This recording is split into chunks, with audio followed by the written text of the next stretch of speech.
Olá, tudo bem, pessoal? Aqui, professor Marcos Melo, para a gente continuar a nossa revisão, como eu falo, em cima das questões do vestibular, porque ao mesmo tempo que a gente faz a revisão, a gente já fica sabendo como que aparece na prova. Então, eu acredito que seja a melhor forma da gente fazer essa revisão. Não sei se você já viu outro vídeo, a segunda parte, vou chamar assim, da resolução da Unicamp 2001. Então, eu sempre recomendo que você, dependendo do estado, do local que você esteja, você dê uma olhadinha nos 3 últimos vestibulares. Eu tento selecionar aqueles que têm um conteúdo bem abrangente, porque você, ao estudar para essa prova, você está estudando para qualquer outro estado, qualquer outra prova. Então, a FUVEST, a Unicamp, a Unesp tem muito esse perfil e são aqueles que eu costumo resolver aqui. Então, como disse, independente do seu estado, independente do vestibular que você vier a fazer, essa revisão tenho certeza que vai te ajudar. Você me encontra nas 3 mídias, Facebook, Instagram e YouTube, com esse nome, Professor Marcos Melo, e lá nós temos diversos vídeos, aulas específicas, sem ser em cima de questão, tem resolução de questões e assim por diante. Legal? Então, se você curte, me procura lá. Se você estiver se preparando para o vestibular, será um prazer aí ajudar você nessa empreitada.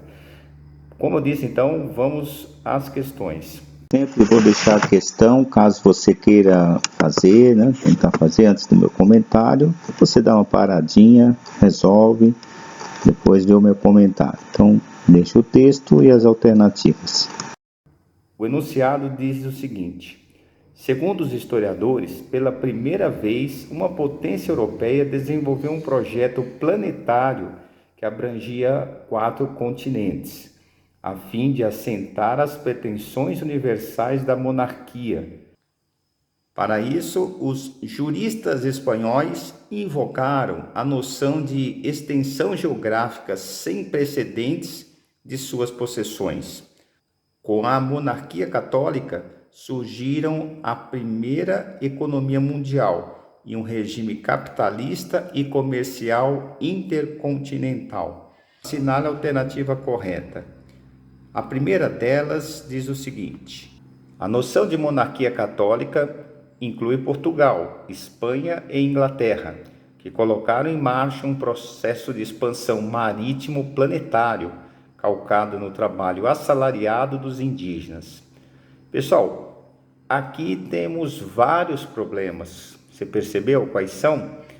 Incluir Portugal ainda tudo bem, afinal de contas Portugal nos colonizou, mas Inglaterra já soa estranho, porque no enunciado falou católica, e a Inglaterra não é católica. Colocar em marcha um processo de expansão marítimo planetário, aí tudo bem, calcado no trabalho assalariado dos indígenas, e aí totalmente furado. Se você estudou esse período, vai começar o chamado colonialismo, o período colonial, e vai se utilizar o trabalho compulsório, tanto dos índios quanto dos negros africanos. Então, essa é uma alternativa que você já deveria abandonar. Vamos ver a B. O projeto planetário da monarquia católica calcava-se na memória do Império Romano, sendo que Roma ambicionou estabelecer seu aparato burocrático ágil e repressivo nos 4 continentes. E aí você tem que lembrar do que você estudou sobre Roma, antiguidade. Roma, pessoal, o império, apesar de extenso, mas veja, nos 4 continentes, o Império Romano abrangia a Europa, o norte da África e regiões ali do que nós chamamos hoje de Oriente Médio. Mas se desconhecia, inclusive, a existência da América. E, como na Ásia, também eles não chegaram. Então, você já abandonaria essa alternativa. Veja-se, o projeto planetário da monarquia católica fundava-se em um corpo jurídico criado com argumentos teológicos, em uma burocracia exercida à distância e no trabalho compulsório. Olha, essa parece interessante, certo? Mas nós vamos ler todas. No caso da Unicamp, são 4 alternativas: A, B, C, D. Vamos para D então? Diz assim: a monarquia católica expandiu seu projeto comercial baseado em estamentos feudais, nos moldes das capitanias hereditárias implementadas na América, na África e na Ásia. Então, a alternativa está incorreta. Por quê? Não é baseado em estamentos feudais. No caso das capitanias espanholas, eram capitanias gerais e não capitanias hereditárias. E também está incluindo aí África, Ásia. Então, está tentando confundir, não é? Vamos dizer assim, o aluno, porque ele no enunciado fala de um sistema planetário. Então, um aluno que eventualmente não tenha estudado direitinho, não tenha visto meus vídeos aí, né? Talvez ficasse confuso, né? Falasse, olha, né? Aqui está falando dos continentes, mas sem dúvida, pessoal, aí no caso é a alternativa C. É um projeto da monarquia católica, fundamentava-se, né, criado com argumento teológico, mas que realmente pesou foi o projeto econômico da exploração das colônias. Mas podemos incluir esse argumento teológico e uma burocracia exercida à distância, já que as metrópoles estão localizadas no continente europeu e as principais colônias na América, e no trabalho compulsório. A África vai fornecer principalmente a mão de obra, portanto, é um projeto que vai incluir, englobar, né, como disse o enunciado, os continentes, porque a Ásia, embora tenha ficado para um segundo plano, mas ela originalmente fazia parte e era o propósito principal dos europeus. Só para dar um exemplo mais próximo nosso, Cabral anuncia a chegada ao Brasil e continua sua viagem para a Ásia, fazer um negócio da China. Até hoje é um termo que nós usamos quando vamos fazer um bom negócio. Então, alternativa C é a correta. Você viu que não é muito complicado? Vamos para a próxima. O enunciado diz o seguinte: vou deixar aqui o texto, caso você queira ler, tentar também resolver, vou deixar as alternativas. Então, se puder, resolva antes do meu comentário. Se não, fica à vontade. Minha versão aqui é a questão 59. Apesar que você sabe, né, pessoal, no Google você pode colocar, por exemplo, uma frase que está aí e você localiza o ano, se assim desejar. Então diz assim, olha, seguindo a trajetória das ativistas, vemos que lutaram ao lado dos homens no movimento popular urbano e participaram de várias jornadas populares, como as de 9 de abril, de 20 de junho e 10 de agosto de 1792, as quais resultaram na queda da monarquia. Abraçaram a revolução, queriam armar-se para defender a nação dos inimigos internos e tomaram parte das festas cívicas. Algumas se alistaram no exército e foram lutar nas fronteiras. No caso das repúblicas revolucionárias, durante certo tempo, contaram com o apoio dos deputados da montanha e ajudaram a derrubar os girondinos. Nessa ocasião, mereceram elogios públicos. Depois, se aliaram aos radicais e fizeram oposição aos montanheses. Os militantes adquiriram uma visibilidade nunca imaginada para as mulheres do povo, despertando o interesse e a inquietação de integrantes do governo acerca da questão dos direitos civis e políticos femininos. Sua presença na cena política foi tolerada e até incentivada no início da Revolução Francesa, porém reprimida em outubro de 1793 e depois de forma definitiva em 1795. Pessoal, antes da gente começar a ler as alternativas, eu já queria dar essa paradinha. Eu sempre chamo a atenção aqui de vocês que esse tema que envolve as questões da mulher, ela sempre aparece, seja na Antiguidade, na Idade Média, na Revolução Francesa, como é nesse caso, na história do Brasil. Então fique muito atento a esse tema. Vamos ver o que as alternativas estavam propondo? Alternativa A fala que a Revolução Francesa não garantiu o direito de voto às mulheres, mas a participação delas no movimento fez com que a sua exclusão da vida política ganhasse visibilidade e fosse debatida. Bom, pelo texto e também se você tiver já um pré-conhecimento, melhor ainda, você percebe que o texto deixou claro que as mulheres não garantiram, né, a sua participação. Então, realmente coerente, né, não garantiu o direito de voto às mulheres, mas fez com que sua exclusão na vida política ganhasse visibilidade e fosse debatida. Tem uma certa coerência. Nós vamos ver as demais para ver se é essa ou não, né? Vamos ver a B de bola então. A B fala que os ideais de liberdade e fraternidade da Revolução consolidaram os direitos civis e políticos das mulheres, igualando-se aos direitos dos homens, de forma inédita na história da França e da Europa. Bom, pelo texto e pelo que nós já comentamos, ao analisar a alternativa A, essa alternativa não está correta, porque não garantiu os direitos civis. Vamos para C. Os revolucionários consideravam que as tarefas desempenhadas pelas mulheres na Revolução eram irrelevantes e restritas às atividades domésticas. Por isso, elas não conquistaram os mesmos direitos civis que os homens. Então, pensando no texto, pessoal, e também, como eu sempre falo, no seu conhecimento, mas principalmente porque temos o texto de apoio. Você considera que nesse texto eles consideraram irrelevante e restrita a atividades domésticas? Não, elas foram excluídas por outras razões, mas a sua participação foi louvável e exaltada, principalmente com base no texto. Então, essa alternativa também não parece ser muito a correta. Vamos ver a D? A D diz que a Revolução Francesa aboliu as desigualdades de gênero em todos os âmbitos. Então, né, se nós não aceitamos a B de bola, não vamos aceitar essa também. E continua, por meio da Declaração Universal dos Direitos Humanos.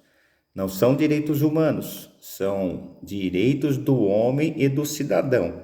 Os direitos humanos, gente, é 1946, depois da Segunda Guerra Mundial, né? Então, está furada a D de dado. Portanto, a alternativa mais coerente, a de amor. Vamos para a próxima. Agora vamos então para 60. Diz assim: Aqui está o texto que será utilizado no questionamento e as alternativas, caso você queira fazer antes do meu comentário. Eu sempre recomendo que tente fazer. A casa de morar nas fazendas ou o palacete foram, em geral, construídas a partir de 1870. Representavam o poderio econômico e político do proprietário, assim como o gênero da pintura de paisagem, que, segundo o historiador Rafael Marquesi, foi mobilizado pela classe senhorial do Vale do Paraíba como uma resposta direta à crise da escravidão negra no Império do Brasil. Vamos ver qual é então o questionamento. O tema você já sabe, transição ali do trabalho escravo para assalariado, 1870, a data que é colocada é justamente a fase onde vai se intensificar a vinda dos imigrantes e, portanto, transição ali, finalzinho, né, do Império e transição do trabalho escravo para o trabalho livre, um tema também muito recorrente em todos os vestibulares do Brasil. Vamos ver as alternativas.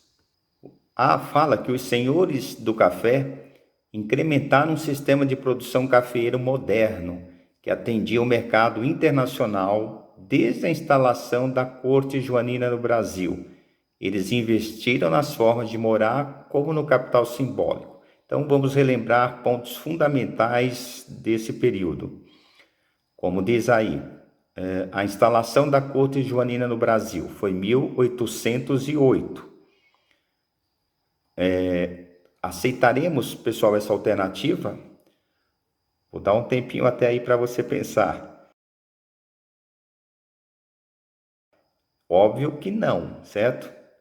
A transição do trabalho escravo para o assalariado vai se intensificar a partir do fim do tráfico negreiro, que foi em 1850, a Lei Eusébio de Queiroz. Você deve se lembrar que também tinha um ano antes, os ingleses tinham adotado a Lei Bill Aberdeen, que também proibia o tráfico. Então, por pressões internacionais e também internas, o Brasil acabou abolindo o tráfico. Então, quando se pensa na transição que eu citei, é a partir de 1850, intensificada a partir de 1870, porque a partir daí o governo vai subvencionar a vinda dos imigrantes, como essa alternativa coloca, desde a instalação da corte joanina no Brasil, a tornou incorreta. A B fala que na crise capitalista da década de 1870, os produtores de café no Brasil alavancaram o tráfico de escravizados vindo da África e investiram na riqueza simbólica de suas propriedades. Eu enfatizei com vocês que a partir de 1870 vai se intensificar essa transição do trabalho escravo para o assalariado. Então, não dá para aceitar que 1870, como disse a alternativa, alavancaram o tráfico de escravizados. Não, houve um declínio, então já descarta. Vamos para C. No segundo reinado, com a intensa crise da obtenção de escravizados para as plantações de café e a acirrada disputa na definição das políticas migratórias, os cafeicultores redefiniram seu capital simbólico. Então, olha, vamos lá. Houve uma intensa crise na obtenção de escravizados? Podemos aceitar, certo? A gente sempre tem, eu chamo a atenção de vocês que essas palavras mais enfáticas, a gente tem que ter cuidado com elas, mas até a gente ter todas as alternativas, daria para aceitar. Eu sempre recomendo que, se fosse o caso, você colocaria aí uma bolinha, né? Ela é possível ser a alternativa correta. E aquelas mais escandalosamente erradas, você já passa um traço ali de lápis, certo?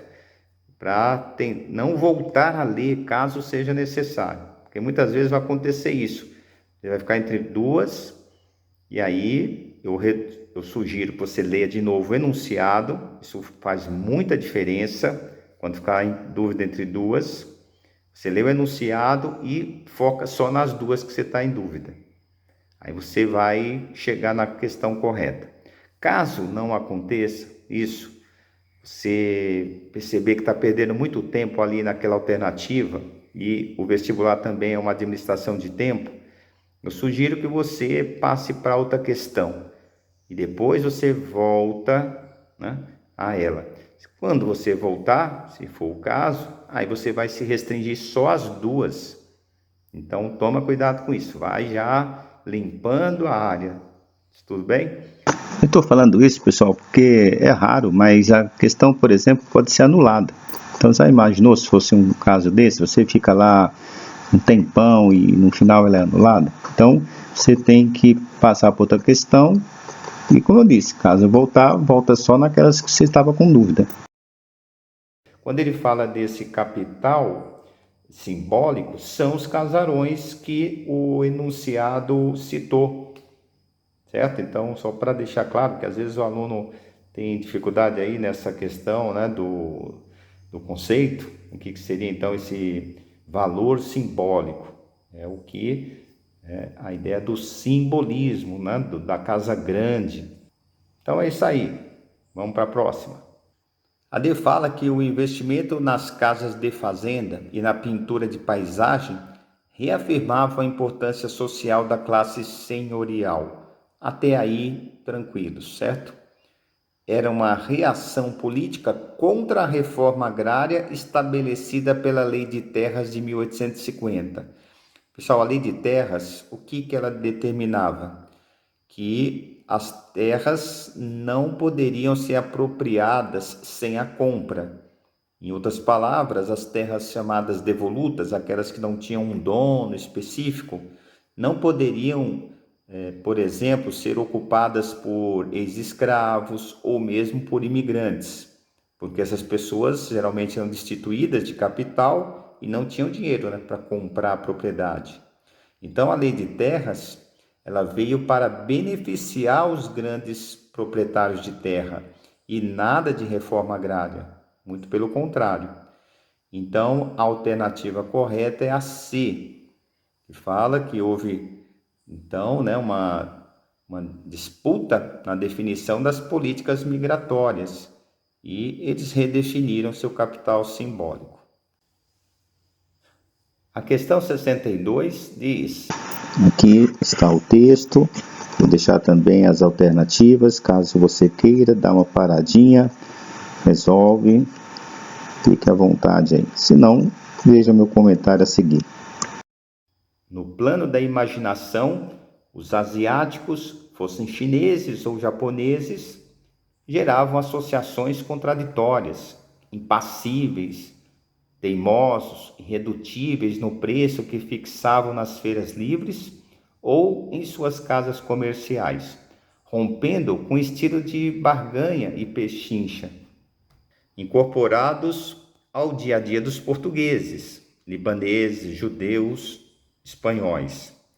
Ao mesmo tempo, eram associados às imagens de delicadeza de gueixa e cerejeiras em flor, que as estampas nos calendários, os cartazes de certas peças de teatro e das óperas encarregavam de divulgar. Então, um texto vai falar sobre os imigrantes no Brasil, um texto interessante. Então, vocês vejam que hoje quem, né, não vai à feira, um comércio e faz aquela pechincha, não é? É bem típica da cultura brasileira. Vamos ver o que pede as alternativas.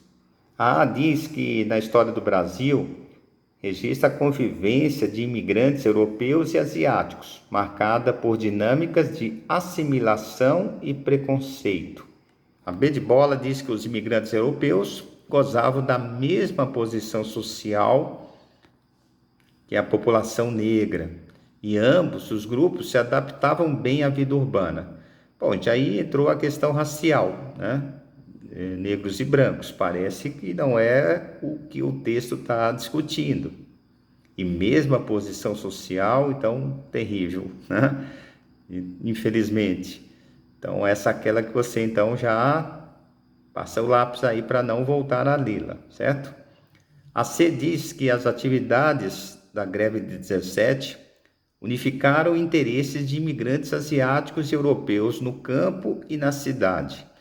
Pessoal, essa greve de 17 foi uma greve geral que aconteceu em São Paulo e muito também famosa. Se você estudou esse período, você com certeza viu esse tema, mas não diz respeito ao texto, certo? Esses imigrantes que trabalhavam nas fábricas em São Paulo geralmente eram europeus, principalmente italianos. Se você é de São Paulo, sabe, nós temos o bairro da Moca, certo? Lá tem o time do Juventus, enfim, né? Vários bairros, o time do Palmeiras, por exemplo, né? Vocês sabem, chamava-se inclusive Palestra Itália antes da guerra. Então, nós temos uma presença forte nessa greve 17, mas a presença europeia e não asiática, como diz o texto. A D de dado diz que os imigrantes asiáticos e europeus compuseram, junto com a população negra, o novo cenário cultural da democracia racial da era Vargas. Pessoal, aí está uma confusão, não é? Diz assim, olha, eles junto com a população negra, o novo cenário cultural da democracia racial na era Vargas está totalmente furada. Então, com qual das alternativas você ficou? Vamos dar um tempinho aí para você pensar e Vamos resolver juntos. Nesse caso aí, a alternativa A de amor. Por quê? O texto está, como disse, a alternativa está registrando a convivência de imigrantes europeus e asiáticos e finalizando, marcada por dinâmicas de assimilação e preconceito. No caso até do preço, lembra que ele relata que eles fixavam o preço, não tinha muita negociação, diferente dos portugueses, dos libaneses. Então a discussão do texto foi essa. Tranquilos? Vamos para a próxima. Antes de avançar, você percebeu, a Unicamp tem esse perfil, eles abordam muito questões de âmbito cultural, certo? A questão da mulher, como já enfatizei. Então, é um vestibular que você tem que ficar muito atento. Se você vai prestar Unicamp, fica muito atento a esses temas e, como disse, dá uma olhada nas 3 últimas provas. Vamos para 63. Aqui, como sempre, o texto, caso você queira ler com mais calma, tentar dar uma pensadinha. Aqui também as alternativas. Diz assim: as feridas da discriminação racial se exibem ao mais superficial olhar sobre a realidade social do país. Até 1950, a discriminação em empregos era uma prática corrente, sancionada pelas práticas sociais do país. Em geral, os anúncios de vagas de trabalho eram publicados com a explícita advertência: não se aceitam pessoas de cor. Veja o absurdo, agora sou obrigado a fazer um parênteses aqui. E tem gente que ainda fala em mimimi, né? Aí diz assim: mesmo após a Lei Afonso Arinos, de 1951, proibindo categoricamente a discriminação racial, tudo continuou na mesma. Depois da lei, os anúncios se tornaram mais sofisticados que antes e passaram a requerer, entre parênteses, pessoas de boa aparência. Basta substituir, parênteses, pessoas de boa aparência por, entre parênteses, branco, para se obter a verdadeira significação do eufemismo. Então veja que isto que a gente até se envergonha, não é? E, como eu disse, aproveitamos para discutir o tema para outros vestibulares. Vamos lá? A alternativa A diz que, apesar da Lei Afonso Arinos, de 1951, o racismo que existia há muitos anos no mercado de trabalho brasileiro permaneceu, né? Então, por meio de estratégias camufladas. Olha, gente, parece que já na primeira alternativa já chegamos na alternativa correta, não é? Vamos ler as demais, como eu disse. Independente de qualquer coisa, nós podemos usar questionamentos das outras alternativas para aprofundar nosso conhecimento. Então, vamos lá. A Lei Afonso Arinos, de 1951, possibilitou a eliminação do racismo no mercado de trabalho, no mundo da moda, que exigia a boa aparência das pessoas brancas. Não, pessoal, o texto foi bem claro, certo? Diz que eles substituíram o preconceito, né, do homem de cor, pessoas de cor, por pessoas de boa aparência. Então, não possibilitou a eliminação. Uma análise do texto deixava isso bem evidente. A C diz que em 1951, o conceito de pessoas de boa aparência, ditado pelo mundo da moda e reproduzido nos anúncios de vagas de trabalho, privilegiava o asseio no vestir. Não é no vestir, é na cor da pele. Então também é uma que você já descarta logo de cara, certo? Vamos para D. O racismo foi eliminado das relações sociais brasileiras somente na década de 1990, com a consolidação do conjunto de leis da democracia racial. Pessoal, aí está furado, né? Primeiro que não tem essa lei de democracia racial e diariamente, só ligar a televisão, nós sabemos que existe aí manifestações, infelizmente, de racismo, de preconceito. Então, identidade não dá para aceitar. Então, era realmente a alternativa a de amor.